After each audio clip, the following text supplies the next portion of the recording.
Mais continuez à penser que tout est acquis, que vous êtes assis, votre pouvoir est assis. Vous allez voir ce qui va se passer dedans.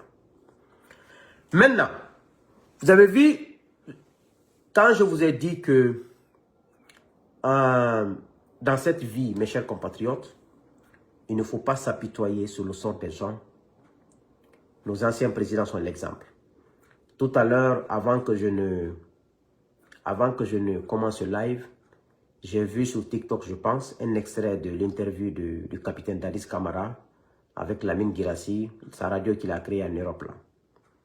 J'ai vu la question sur Toumba et en même temps sur Cheikh Yérim Seck, le journaliste sénégalais qui a dénoncé ces jours-ci le pouvoir, la transition de Conakry.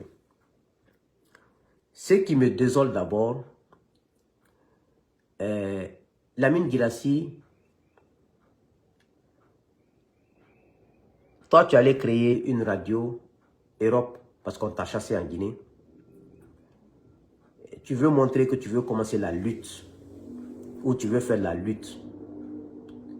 Mais je pense que avant de demander à Dadis qu'est-ce qu'il pense des sorties de Cheikh Yérim Seck, des accusations de Cheikh Yérim Seck, il y a des vraies réalités en Guinée. Toi, tu es plus guinéen que Cheikh Yérim Seck, Lamine Guirassy. Tu es plus guinéen que Cheikh Yérim Seck. Cheikh Yérim a juste marié une femme guinéenne de Sigiri. Et il a enseigné en Guinée pendant des années, il vivait en Guinée. Mais toi, tu es de père, mère guinéen, ta femme est guinéenne, tes enfants sont guinéens. Tu connais ce qui se passe en Guinée plus que Cheikh Yérim Seck.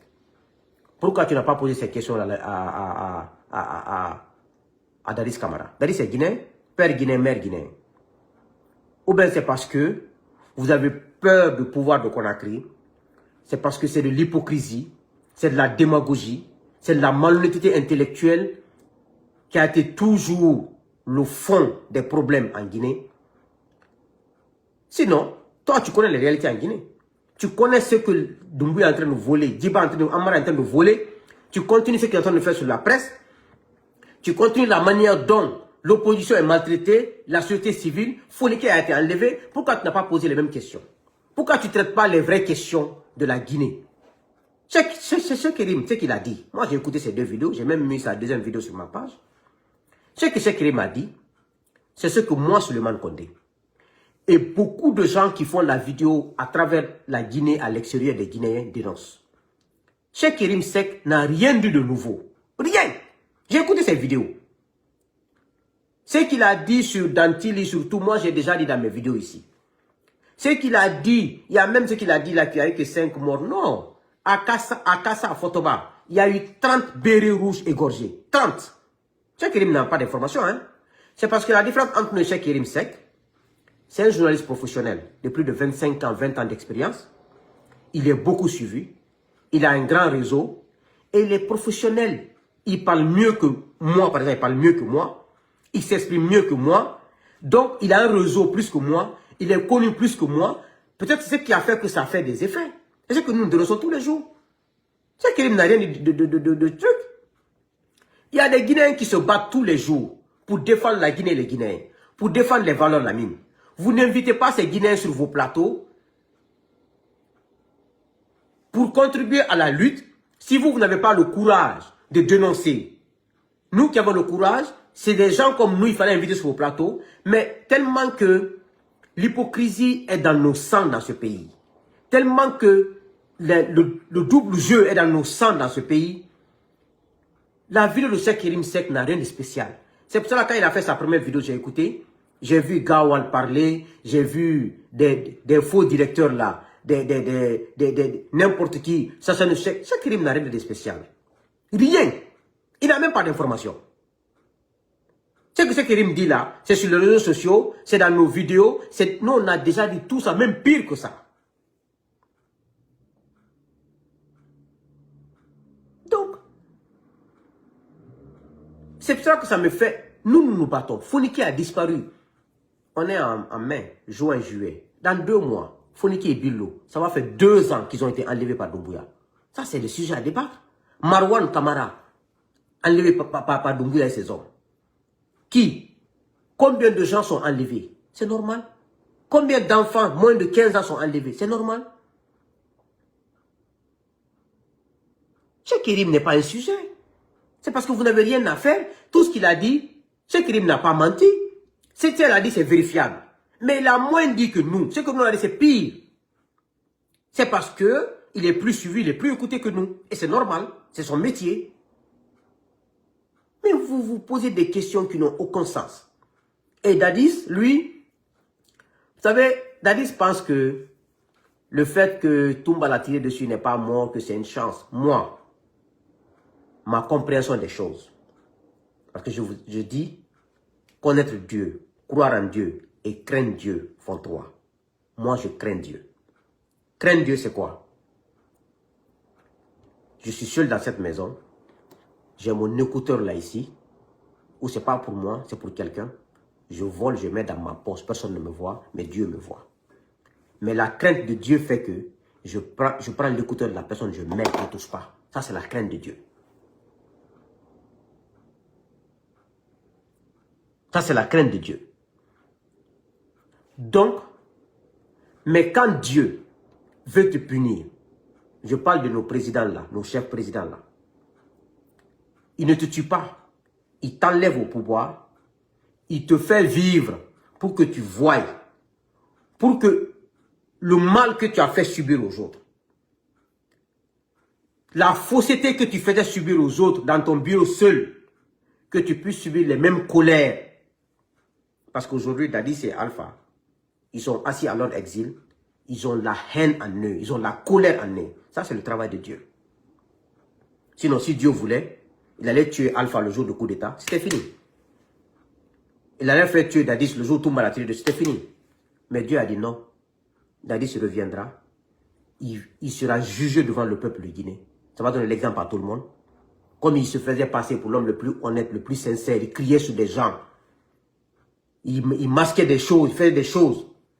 Moi, je sais une chose. Avant les massacres du 28 septembre 2009, au stade du même nom, Dadis Toumba et Marcel et Keboro, ils ont commis tellement de crimes. Les 9 mois qu'ils ont fait au pouvoir, avant les grands massacres, ils ont fait tellement de mal.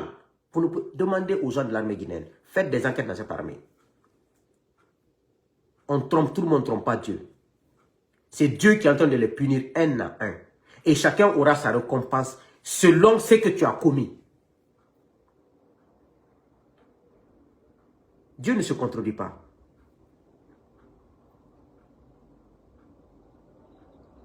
Tout ce que Toumba commettait avant, je dis bien, je précise, avant les massacres du 28 septembre 2009, du stade de même nom, avant qu'on arrive à ce niveau, tous les dégâts commis, Toumba le faisait en collaboration avec Marcel et Dadis. C'est eux. Rien d'autre que eux. Donc Dieu ne dort pas. Dieu les a maintenus. Dadis a eu sa dose au procès. Il a été emprisonné. Ça, c'est le travail de Dieu. Mais seulement en Guinée, on est tellement dans l'ethnocentrisme. Même quand ton frère, même quand la personne de même ethnie que toi fait quelque chose, on modifie dans le mensonge. Tu vois, mes parents forestiers disent, Dadis est accusé, il est innocent parce qu'il est forestier. Mais attendez, on ne va pas avec ça. Moi, Alpha est considéré comme Malinké. Mais j'ai combattu Alpha. Doumbouya est considéré comme Malinké. Doumbouya est de Kankan, moi je suis de Kankan. Mais je refuse d'accepter ce qu'il fait, je dénonce. Mais mes parents forestiers sont là. Dadis est accusé, Dadis est... Il n'est pas accusé. Il sait qu'il a commis, ce qu'il a fait subir, ce qu'il a mis en place en tant que président, en bien et mal, ce qu'il est en train de récolter aujourd'hui. Vous pensez que Dieu se contredit? Non, je vois mes parents forestiers se fâcher, Dadis... Non, Dadis n'a que ce qu'il mérite. C'est comme Konaté. Konaté n'a que ce qu'il mérite. Tous ces gens-là auront ce qu'ils méritent. Pour Doumbouya, ça sera pire. Je vous le dis, hein. Je vous le dis. Tous ces gens-là auront ce qu'ils méritent. Keboro n'a que ce qu'il mérite. Keboro a tellement confisqué les biens des gens dans l'affaire de drogue et tout. Il y a des gens qui n'étaient même pas dans l'affaire de drogue. Keboro a tellement brigandé les gens. Mais c'est des choses qu'on ne dit pas. Mais Dieu qui nous a créés est là-haut, il voit tout. Toumba est mort en prison. Vous pensez que Toumba est mort en prison parce que c'est quoi? le mal qu'il a fait avant le 28 septembre, ce qu'il a fait subir aux gens, et ce qu'il a récolté en prison. Moi, je ne suis pas dans les sentiments. Hein. Je ne suis pas dans les sentiments. Je dénigre personne. Si j'arrive à commettre des erreurs dans ma communication, je demande pardon. Quand moi, je commets des erreurs, je me rends compte que j'ai tort, je n'ai pas raison, je demande pardon. Parce que pour moi, c'est ça la dignité. Un homme qui a tort, tu demandes pardon. Un homme qui n'a pas raison, reconnaît ton erreur et demande pardon. Moi, c'est ça. Je fais ça. Mais je refuse d'être dans vos émotions. Je refuse d'être dans vos histoires d'ethnie, de mon parent. Je m'en fous. C'est l'être humain qui m'intéresse. Le sang humain, c'est le sang qui est dans nos veines. C'est pas sang malinqué, peu le sous. Non, c'est le sang.